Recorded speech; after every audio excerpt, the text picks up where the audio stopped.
bonsoir, je vous remercie d'être venu. C'est la troisième fois de cette année donc on se retrouve. La première fois, ça avait été le 23 février. Je me souviens plus quel était le thème. Leur faire peur, voilà, c'était ça, leur faire peur. Et ça avait débouché sur l'opération du 31 mars, Nuit debout. La deuxième fois, je me souviens toujours pas du thème. L'étape d'après, ça avait débouché sur la venue de Philippe Martinez quand même à Nuit debout. Alors je voulais que ce soit 10 jours après, puis finalement les gens étaient plus pressés. Ça s'est fait une semaine plus tard. Et donc là, ce soir, on a filé ça. Il y a eu deux titres différents. C'est pour ça que je les oublie, c'est parce qu'on aime tellement de titres différents. Le premier, c'est Loi Travail, on va gagner. Enfin, c'est notre slogan, c'est à la fin, c'est nous qu'on va gagner. Et là, ça paraît possible, probable, faisable. Ou alors on l'a réintitulé à l'abordage. Alors, c'est une soirée qui est très bâtarde. Pour deux raisons. Une première raison, c'est que nous, on vient présenter nos propres initiatives Fakir.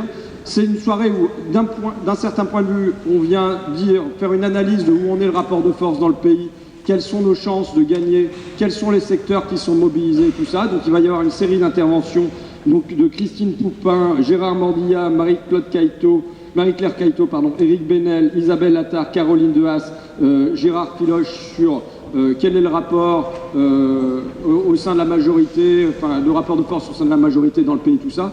Et ensuite, il s'agit de vous mettre au boulot. Ce qu'on va proposer, c'est une série d'initiatives sur le mois de juin. On va les lister. Et qu'on ait un temps où chacun se met dans un coin ou dans une salle par groupe de 10-30 avec un référent et on bosse et on revient pour dire voilà, pour telle date, comment on se propose de travailler. Vous voyez, donc un premier temps d'intervention et un deuxième temps où on se réunit par petits groupes et on revient. Voilà. Alors, je disais, soirée bâtarde. Nous, on a deux initiatives à proposer. Il y en a une qui est relativement immédiate, donc il s'agit de s'organiser. Il y en a une qui est relativement immédiate, c'est ce 2 juin, et elle est quasiment déjà clé en main, quoi. En fait, je me suis réveillé le matin où les raffineurs se sont mis en grève en me disant, sur le plan symbolique, il ne faut pas les laisser tout seuls, il ne faut pas qu'ils se reproduisent ce qui s'est passé en 2010. Et donc, Fakir a monté avec l'interprofessionnel intersyndical du Havre, avec les dockers, les raffineurs et puis les portuaires. On monte un meeting ce jeudi 2 au Havre avec Serge Alimi, Isabelle Attard, Gérard Filoche, les Pinsons Charlot, au Havre ce jeudi. Donc ceux qui veulent faire, il y a une possibilité de covoiturage, il y a la fanfare invisible qui vient aussi et tout ça. Nous on fait monter un car mais qui est déjà quasiment rempli. Ceux qui veulent venir, on peut faire un truc pour du covoiturage ce jeudi. Je pense que je vais faire passer une feuille dans le public au cas où s'il y a des gens qui veulent venir pour qu'on voit si on peut s'organiser. Si vous êtes 3 ou 18 ou 80, ça ne sera pas la même chose. Donc je vous propose de faire passer une feuille pendant cette prochaine heure-là. Voilà. Et après, on a une deuxième opération qui est plus costaud et sur lequel on aimerait bien vous mobiliser. C'est la suite finalement de la dernière réunion qui s'est déroulée à la Bourse du Travail, puisque la dernière réunion, j'avais évoqué ce que me racontait Todd le matin même, qui me disait au moins si ce mouvement pouvait déboucher sur quelque chose de clair, c'est nous ne voterons plus PS. Donc il y a un texte qui a circulé parmi les intellos dont on attend la parution dans un journal sur le thème nous ne voterons plus PS. Nous on a fait un 4 pages qui je pense vous a été remis, donc vous pouvez prendre autant d'exemplaires que vous voulez pour les distribuer dans votre entourage sur nous ne voterons plus PS. Mais par ailleurs, le 7 juin, c'est-à-dire mardi prochain, est une date symbolique dans l'histoire de la gauche. Et il y a 80 ans, le 7 juin 1936, c'était la signature des accords de Matignon pendant le Front populaire. Et donc, c'est-à-dire que c'est ce jour-là que, dans une des premières réunions tripartites entre l'État, le patronat et les syndicats, étaient arrachées notamment les conventions collectives, le Front populaire accouchant aussi des 40 heures, des congés payés et tout ça. Et donc, voilà ce qui a apporté, pas ce qu'il y a eu un mouvement populaire, mais ce qui a apporté le Parti socialiste de Léon Blum avec le Front populaire. On est 80 ans après, voilà ce qu'apporte le Parti socialiste de François Hollande, c'est la casse du Code du travail. Et donc, il me paraît important que sur le plan symbolique, le mardi 7 juin, devant un maximum de fédérations du Parti socialiste de France, il y ait quelque chose qui se passe, quoi. Alors je vais vous dire, nous, on va donner l'exemple sur Amiens. On va pas, ce qu'on a préparé, nous, on a préparé 66 000 tracts pour la circonscription où est élu Pascal Boitard, qui est au gouvernement, qui est la secrétaire d'État aux personnes âgées et tout ça. On a préparé un tract par foyer sur qu'a voté votre député. Et on avait déjà fait un gros boulot, parce que je pense qu'aujourd'hui, à la fois dans le cadre de la loi travail, si on veut qu'il y ait un certain nombre de députés qui se disent qu'est-ce qu'on est en train de faire, est-ce qu'on n'est pas en train de perdre notre base sociale, comment on doit voter la prochaine motion de censure, comment on doit peser sur le gouvernement, c'est pas seulement en ayant des discours généraux, mais c'est peut-être en les prenant dans leur circonscription face à leurs citoyens. Et donc, non pas seulement être un groupe de 30 ou de 50, ou seulement les manifestants, mais aller toucher boîte aux lettres par boîte aux lettres les habitants. Et donc, nous, on a mâché le travail, parce que non seulement on a fait notre tract tiré à 66 000 exemplaires pour cette circonscription de la Somme, mais on a fait 92 tracts différents qui sont sur le site de Fakir, et dans lequel on a qu'a voté votre député, département par département. Donc, quel que soit le département dans lequel vous êtes, vous avez un tract, possiblement, vous pouvez changer le logo, vous mettez le logo que vous voulez, on s'en fout si c'est la CGT qui remplace Fakir, si c'est Attaque, si c'est n'importe quoi, vous mettez le logo que vous voulez, mais on a un tract qui est disponible, en tout cas on a le tableau qui est disponible, avec tous les votes de vos députés de toute la France sur les grandes lois, le social et économique, le traité Sarkozy-Merkel, la loi, le pacte de responsabilité.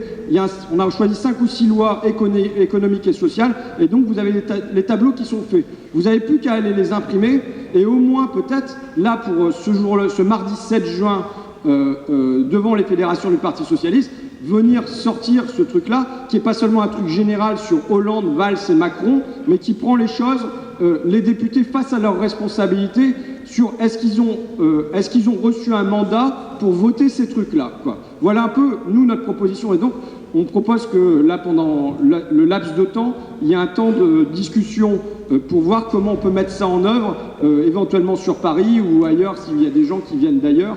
Donc voilà, nous, ce qu'on fait dans la Somme là-dessus. Je crois que j'ai à peu près terminé sur les 2 initiatives de Fakir, donc sur Le Havre et surtout sur le 7 juin. Donc ça, c'est la 4e page de notre show. C'est sur cette initiative, mais qui peut aller au-delà ensuite. De toute façon, on avait prévu de faire une soirée entière, nous ne voterons plus PS. Compte tenu du contexte, on s'était dit que c'était insuffisant et ce soir, il fallait proposer d'autres initiatives aussi dans le cadre des bagarres qui se déroulent avec les syndicats. Mais on refera une soirée strictement consacrée à nous ne voterons plus PS. Peut-être que ça sera à la rentrée, ce sera peut-être pas immédiatement, mais on refera ça. Donc là maintenant, je propose de donner... Donc en gros, il y a entre 3 et 5 minutes à une série d'intervenants. Christine Poupin. Alors, Christine Poupin, là, elle est là comme porte-parole de la chimie CGT. Si, elle était mandatée. J'ai eu Emmanuel Lépine, responsable de la fédération chez CGT. Donc Christine Poupin est mandatée. Je le dis parce qu'elle a aussi une casquette politique, mais c'est pas du tout sur sa casquette politique qu'elle est là ce soir. Elle est là sur sa casquette syndicale, mandatée par son organisation, donc la CGT Chimie.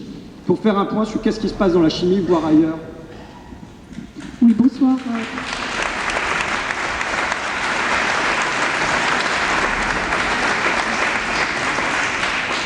Donc bonsoir à toutes et tous, et évidemment avec plaisir que je vous apporte le salut fraternel de mes camarades des raffineries, mais pas que.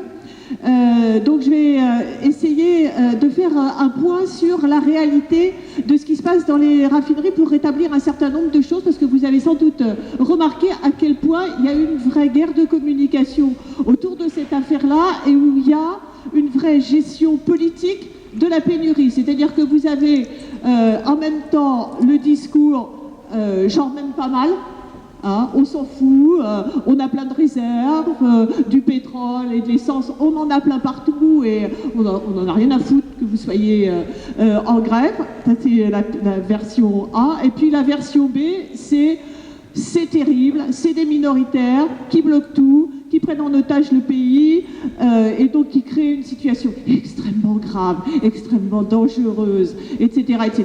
Et donc vous allez voir ce que vous allez voir, on va vous dégager tout ça manu militari. Donc on voit bien que c'est une opération de com. Donc de notre côté, on a toujours plutôt intérêt. Il y en avait un vieux qui disait seule la vérité est révolutionnaire. Je ne sais pas s'il avait raison sur tout, mais en tout cas là-dessus, nous on a intérêt à faire le point exact de ce qui se passe. Donc la première chose à établir, à rétablir, et quand vous savez, c'est un peu comme quand on dit charge à la place de cotisation. Quand on vous dit blocage à la place de grève, vous rectifiez tout de suite parce que ça c'est une vraie saloperie idéologique. Les blocages, c'est pas déshonorant, j'y reviendrai après, il faut en faire. Mais quand c'est une grève et il faut le dire. Donc ce sont des grèves, et dont je vais parler d'abord, ce sont les grèves. Donc sur les 8 raffineries qui existent en France, 4 sont en grève à l'arrêt. Bon, et alors ça c'est la raffinerie de Normandie, près du Havre, la raffinerie de Grand-Puy, près de Melun, la raffinerie de Feyzin, dans la région lyonnaise, et la raffinerie de Donge, dans la région de Nantes. Elles sont à l'arrêt. Et je vais insister sur une chose. Tiens, on vous fait le coup, la Nala, Patacoufa, la grève minoritaire, etc. Dans une raffinerie, ce n'est pas possible. Ce n'est pas possible. Parce que quand on organise la grève, et en particulier quand on met à l'arrêt les installations, c'est parce qu'il n'y a plus de personnel pour faire tourner les installations, et que ça demande un rapport de force extrêmement important pour pouvoir mettre les installations à l'arrêt en sécurité. Parce que ces petites bêtes-là, ça ne s'arrête pas juste en tournant un robinet ou en fermant 3 vannes. Il y a plein d'opérations à faire. Et tous ceux et celles qui travaillent dans la chimie, mais dans d'autres industries du même type, savent que ces phases instables sont des phases extrêmement problématiques et dans lesquelles il ne faut pas faire n'importe quoi. Pourquoi j'insiste là-dessus ? C'est parce qu'on a eu affaire à des choses qui sont extrêmement dangereuses et des directions d'entreprise, et en particulier Total. Mais c'est toujours un plaisir de dire du mal de Total. Dans les raffineries Total et dans un certain nombre de dépôts, il y a eu des offensives de la direction pour chercher à faire fonctionner les installations avec du personnel qui n'a pas la qualification, avec des chefs qui ne connaissent pas le boulot. Et ça, c'est extrêmement grave et extrêmement dangereux. Et c'est très important de le dire. Ensuite, dans le même sens, il y a 2 raffineries qui sont en grève, mais qui ne sont pas à l'arrêt, qui sont au minimum, desquelles il n'y a rien qui sort et il n'y a rien qui rentre comme produit. En particulier pour la raffinerie de Total, la Med, qui est une vieille raffinerie, ce sont les grévistes qui ont décidé de ne pas mettre complètement l'installation à l'arrêt pour des raisons de sécurité. Donc la responsabilité, elle n'est pas de la part de la direction de Total, elle n'est pas de la part du gouvernement, elle est de la part des salariés, elle est de la part des grévistes. Bon, non pas suffisamment de grévistes pour s'arrêter, les 2 raffineries, Esso et Exxon, une à Fos et une à Gravenchon. Mais pour celle de Gravenchon, le problème est en partie réglé, non pas par des blocages, là encore, mais par une grève, et là une grève extrêmement majoritaire du terminal pétrolier du Havre, qui s'appelle la CIM, dans laquelle il y a une grève qui est extrêmement massive. Et la CIM, c'est 40% des approvisionnements en brut pour le pays. Donc c'est effectivement un très très gros morceau. C'est un très gros morceau sur lequel se concentre énormément de pression et énormément, là encore, de manœuvres dangereuses de la direction, puisqu'on a 17 cadres de la CIM qui sont enfermés à l'intérieur du terminal depuis que la grève a débuté, donc maintenant une semaine, et qui essaient tant bien que mal d'envoyer un peu de produits comme ils peuvent. Bon, mais tout ça n'est pas très raisonnable. Ce sur quoi je voulais insister, c'est de quoi ont besoin les raffineurs. Aucun secteur ne gagnera tout seul. On peut penser que effectivement cette affaire de pétrole, d'essence, etc., c'est extrêmement important et qu'en gros, ils auraient l'arme atomique, je ne sais pas, le truc magique qui permettrait de gagner. Non, c'est pas le truc magique qui permettrait de gagner. Les raffineurs, en particulier, ils ont en tête le bilan de la grève de 2010. Quand le gouvernement a décidé de cogner, il a cogné très fort, et il a cogné très fort et de manière extrêmement vicieuse, puisque les réquisitions c'est pas on lance à la cantonade, je vous réquisitionne, c'est avec des noms en face, et ça tape sur des individus, bon, contre lesquels il peut y avoir des choses extrêmement graves. Alors c'est vrai qu'ils ont perdu, bon, mais depuis il y a eu des modifications de la loi, donc on sait que ce gouvernement respecte pas le droit de manifester. On peut craindre qu'il ne respecte pas davantage le droit de grève. Donc ce dont il y a besoin, bon, il y a une campagne de solidarité financière. Si vous voulez, vous pouvez, mais franchement, c'est pas ça. Le plus important, c'est l'extension de la grève, et c'est un travail coordonné, y compris avec les raffineries, puisque dans l'endroit que je connais mieux, qui est le Havre, on a un vrai lien, hein, comme ça, qui permet de, comment ça, tu vires notre blocage de dépôt, et ben puisque tu vires le blocage de dépôt, et ben la raffinerie s'arrête, ou tel truc s'arrête. Et c'est aussi en étant fort, en étant ensemble, en étant cohérent, en étant solidaire, qu'on arrivera à les faire reculer. Donc aujourd'hui, c'est pas vive les raffineurs, c'est comme les raffineurs, tous en grève pour tout bloquer, et y compris quand on peut pas exactement se mettre en grève, il y a toutes les autres formes d'action qui sont absolument essentielles. Ce gouvernement est en train de paniquer, de se diviser. Nous, ce qu'on a pour nous, c'est notre cohérence, notre solidarité, et de ne pas se laisser embobiner par la propagande qu'il y a autour de ça. Et je m'arrête là. C'est juste un tout petit truc. Pour ceux qui ont une bagnole et qui font le plein, même dans des endroits où il y a vachement la queue, parce que c'est compliqué de remplir ce réservoir, faites l'expérience de discuter dans les gens qui attendent, qui normalement devraient être ceux qui sont les plus sensibles à la propagande du gouvernement. Je vous assure que quand on fait ça, on est étonné de voir à quel point la sympathie, elle est pour les grévistes, et que la hargne, la grogne, elle est contre le gouvernement. Donc voilà, c'est sûr, à la fin, c'est nous qu'on va gagner.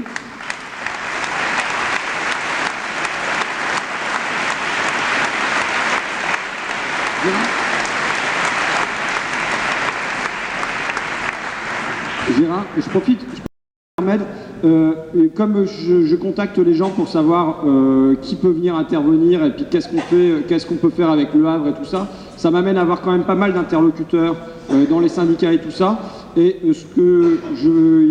Emmanuel Lépine, qui est le responsable de la Fédération Énergie de la CGT, me disait, Chimie, pardon, de la CGT, me disait que la différence avec 2010, c'est qu'aujourd'hui, ils ont le sentiment qu'il y a plein de boîtes autour qui sont en grève, et ce qui n'était pas le cas en 2010, où ils avaient le sentiment d'être beaucoup plus isolés. Donc ça serait un élément positif. Bonjour, bonsoir. J'ai peu de choses à dire, sinon que je suis un des signataires de cet appel que nous ne voterons plus pour le PS.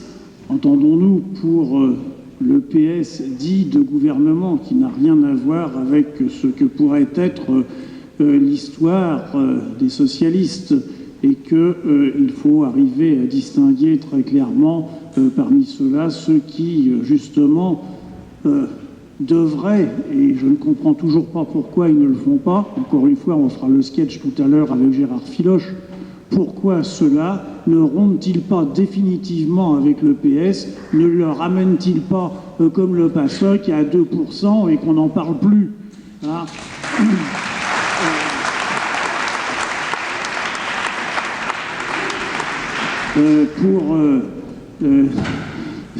Les moins de 50 ans ne peuvent pas comprendre ce que je vais dire, mais voilà, Hollande, c'est Guy Mollet.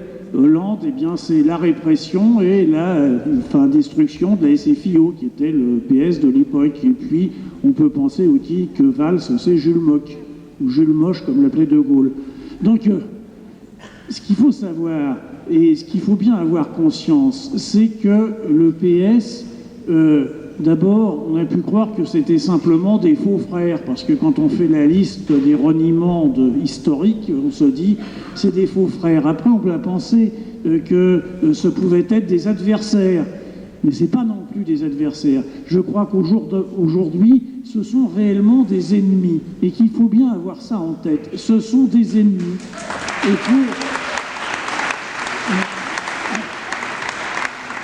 Et qui parle d'ennemis parle justement de guerre. Or, il se mène aujourd'hui une guerre larvée en France, très ouvertement contre le salariat. Il y a une syndicalophobie absolument extravagante à travers tous les médias, à travers tous les politiques. Tous les médias s'y mettent, vous lisez des choses ahurissantes, ça va bien entendu du Figaro jusqu'au Canard enchaîné. Tous sont absolument hostiles au mouvement qui est en route, hostiles au salariat, et le message est taisez-vous et obéissez. Donc évidemment, tout ça est inacceptable et on voit bien, il y a un point auquel je suis très sensible, qui est un point de vocabulaire. On a vu apparaître d'un seul coup de nouveaux concepts, si je puis dire, ou en tout cas des mots que les uns et les autres font circuler. Il n'y a plus de grève désormais, la grève n'existe plus, il y a du blocage. C'est le blocage. On ne parle plus de grève, il y a de blocage. On parle aussi d'une minorité. De quelle minorité? Puis on parle de radicaliser. Alors si maintenant vous additionnez blocage plus minorité plus radicalité, le résultat, voilà, c'est le terrorisme social. C'est-à-dire qu'on veut nous assimiler aux terroristes, à Daesh, à tout ce qui se passe là. Eh bien ça, ces gens qui nous considèrent comme tels, avec un mépris et une morgue absolument extraordinaire, nous devons les combattre. Alors, il y a une grande question qui se pose, parce que le système électoral tel qu'il est aujourd'hui ne nous laisse au fond qu'une alternative insupportable entre deux partis de droite. D'un côté, les soi-disant républicains et le Front National, donc un parti à tendance néofasciste. De l'autre côté, un parti ultra-libéral, les fameux socialistes dits de gouvernement, et le MEDEF, les socialo-médéfistes, qui sont aujourd'hui au pouvoir. Donc, dans les discussions qu'on va avoir, comment s'organise-t-on? Comment fait-on pour sortir de cette nasse dans laquelle on veut nous enfermer? Alors il y a une chose très forte, je trouve, à travers Nuit debout et ce qui se passe, c'est que justement, il y a des discussions qui mettent en mouvement l'intelligence populaire, comme on l'a vu se mettre en mouvement pour le Larzac, pour les LIP, pour le traité constitutionnel, etc. Eh bien, c'est de ça qu'on doit sortir. C'est ça les idées que nous devons avoir, parce que ce n'est pas la recherche de l'homme providentiel, ce n'est pas la recherche de la solution miracle. D'une certaine façon, je suis peut-être très pessimiste en disant ça, mais n'attendons rien de 2017. Le choix sera forcément un choix de droite ou d'ultra-droite, mais au fond, il y a très peu de différence. Il n'y a pas de différence sociale, il n'y a pas de différence économique, il n'y a pas de différence politique, il y a des petites différences à la marge. Disons que Manuel Valls est peut-être un peu moins raciste que Madame Le Pen, mais c'est tout. Et quand on voit le discours qu'il avait fait contre les Roms, c'était un discours de 1930.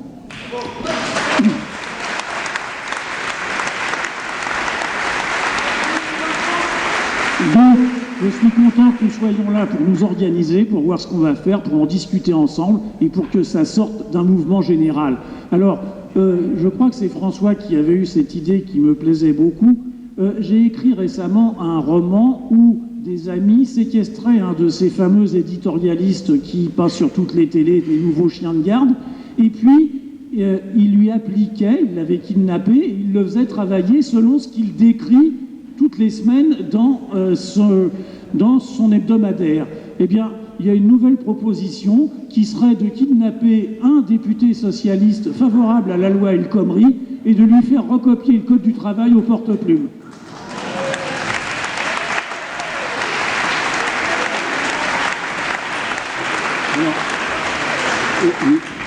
Excusez-moi, je ne la connais pas de vue, donc est-ce que Marie-Claire Caïto est là? Oui, excusez-moi. Juste un mot, que je fais le relais comme ça. Gérard parlait des minorités. Le thème de notre débat au Havre, enfin de notre meeting au Havre, et qu'on espère reproduire sur d'autres sites avec les syndicats, c'est « Nous sommes la majorité ». Parce que sur plein de thèmes, et pas seulement sur la loi travail, nous sommes d'ores et déjà la majorité. Maintenant, il faut réussir à le faire passer. Voilà.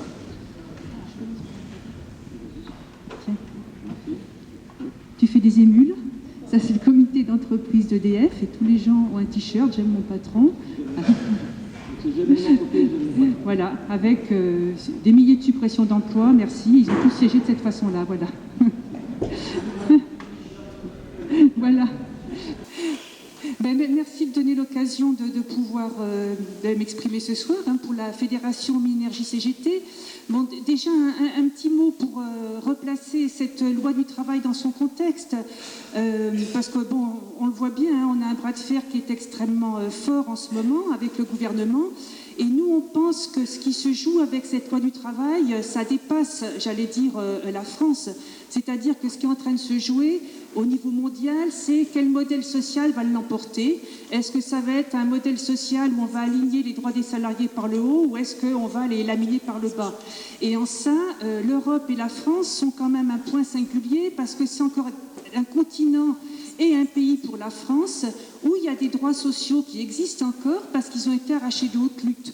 Donc vraiment, nous, on pense que c'est ça qui est en train de se jouer. Et d'ailleurs, on est assez satisfait du fait qu'on reçoit de plus en plus de messages de soutien d'organisations syndicales étrangères, européennes, et qu'on espère, lors de la grande manifestation du 14 juin, qui ne sera pas une fin pour nous en tous les cas, avoir justement dans le défilé des organisations sociales, des organisations syndicales européennes, pour montrer que la question qui se joue, c'est pas que en France, c'est vraiment une question pour tous les salariés dans le monde. Et puis la deuxième chose, parce que je vois que sur le Fakir, on parle du Front populaire, moi j'ai envie de rappeler quand même que l'article 2, dont on parle beaucoup ces temps-ci, le principe de faveur, il a été mis en place en juin 1936 sous le Front populaire justement. Donc on a envie de dire, enfin nous dans le secteur énergétique, vous savez, EDF, GDF, c'est des entreprises qui avaient été mises en place en 1946 par le Conseil national de la résistance à la libération. Donc ils sont en train de les laminer, je reviendrai rapidement dessus. Donc 46, maintenant 36, donc jusqu'où ils veulent aller pour un retour en arrière? Est-ce qu'on va devenir des tâcherons et supprimer la sécurité sociale, les retraites et ainsi de suite? On a vraiment l'impression que là, c'est vraiment une régression sociale sans précédent qu'on est en train de vivre, avec une situation qui est quand même très violente. Bon, ça a été dit par Christine dans les médias, avec soi-disant l'image de la France qu'on donnerait qui serait déplorable. Moi, je suis une grande lectrice de Gérard Mordillat, j'ai lu tous ses bouquins, et je trouve qu'au contraire, on donne une image d'une France belle et rebelle et qui se bat pour ses acquis sociaux avec son histoire. Et ça, je pense que c'est vraiment important qu'on ne baisse pas la tête, parce qu'il y a vraiment des attaques très très fortes aujourd'hui, en particulier contre la CGT, contre ses militants. C'est très détestable, je trouve, avec une malhonnêteté intellectuelle de la part de Manuel Valls, c'est-à-dire qu'il dit, vous, grosso modo, vous ne voulez pas ma réforme, donc vous ne voulez pas la réforme. Alors que, bien entendu, pour la CGT, nous, on est pour réformer. On a des propositions, travailler moins, les 32 heures, sécurité sociale professionnelle. C'est pas qu'on ne veut pas réformer, Oui.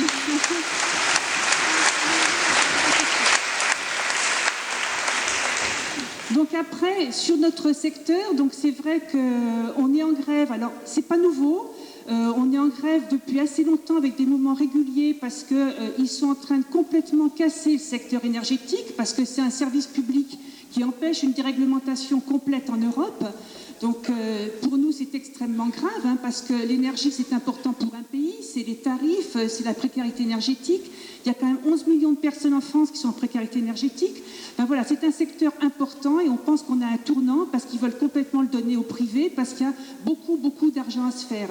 Alors bon, je ne vais pas être trop long, mais il y a l'ouverture à la concurrence des concessions hydrauliques, il y a les suppressions d'emplois dans tout le secteur, toutes les centrales thermiques qui sont en train de fermer, donc des camarades qui sont en grève reconductible maintenant depuis longtemps, des blocages, alors là, mais c'est un blocage réel au niveau des terminaux gaziers pour empêcher les approvisionnements. Donc là, on a entamé des mouvements de grève et justement pour... Alors on nous dit souvent que c'est une question de solidarité parce qu'on ne serait pas touché par la loi travail. Ça, c'est pareil, c'est mensonger. Je pense que tous les salariés sont touchés par la loi travail, y compris les salariés de notre secteur. D'ailleurs, il y a eu des tentatives très fortes du gouvernement à chaque fois qu'un secteur professionnel de la CGT rentrait dans le conflit. Immédiatement, le cabinet de Valls appelait le secrétaire de la fédération CGT pour soit lui proposer des choses, soit lui faire des intimidations, comme ça a été le cas chez nous. Ils ont dit, si vos centrales nucléaires rentrent à la grève, alors on arrête toutes les négociations en cours et on a des négociations importantes. Donc voilà, avec du chantage et des manœuvres vraiment importantes. Alors nous, on a des actions qui sont relativement importantes. Il y aura encore un mouvement d'action jeudi. On appelle à ce qu'il se généralise et ce qu'il soit en rendre le plus possible de manière reconductible. Donc sur notre secteur, ça prend différentes formes. Donc sur tous les outils de production, donc que ce soit les centrales thermiques, nucléaires, l'hydraulique, le gaz ou ainsi de suite, ce qu'on fait, c'est qu'on appelle à des baisses de charges. Donc on baisse les charges. Alors c'est pas forcément très spectaculaire, mais là on touche à l'économie. Parce que quand on met moins d'énergie, d'électricité sur le réseau, eh bien, il faut soit importer de l'étranger, ça coûte très cher, soit couper des entreprises ou faire ce qu'on appelle des effacements. Et puis la deuxième forme d'action qu'on a sur notre secteur qui touche plus ce qu'on appelle le transport ou la distribution, c'est les coupures. Alors ici, on a toujours eu beaucoup de débats dans la profession sur est-ce qu'on coupe ou pas et qui on coupe, parce qu'on fait très attention à ce que le mouvement ne devienne pas impopulaire. Et donc on fait deux formes d'action et qu'on a fait dans les derniers jours, des coupures ciblées, comme par exemple ce matin, on a coupé, Hollande est venu inaugurer la Cité du Vin à Bordeaux. Donc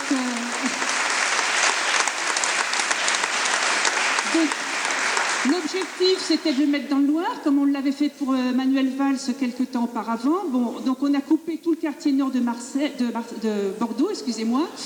Bon, Hollande a pu continuer à parler parce qu'ils avaient prévu un groupe électrogène, mais bon, on a quand même montré que voilà, qu'on était là et qu'on peut faire des actions. Donc on fait des coupures ciblées, principalement donc sur l'industrie, sur le MEDEF, voilà. Et puis on fait une autre forme d'action qui est beaucoup moins médiatique, mais on va remettre le courant à des gens qui ont été coupés. Ça s'appelle...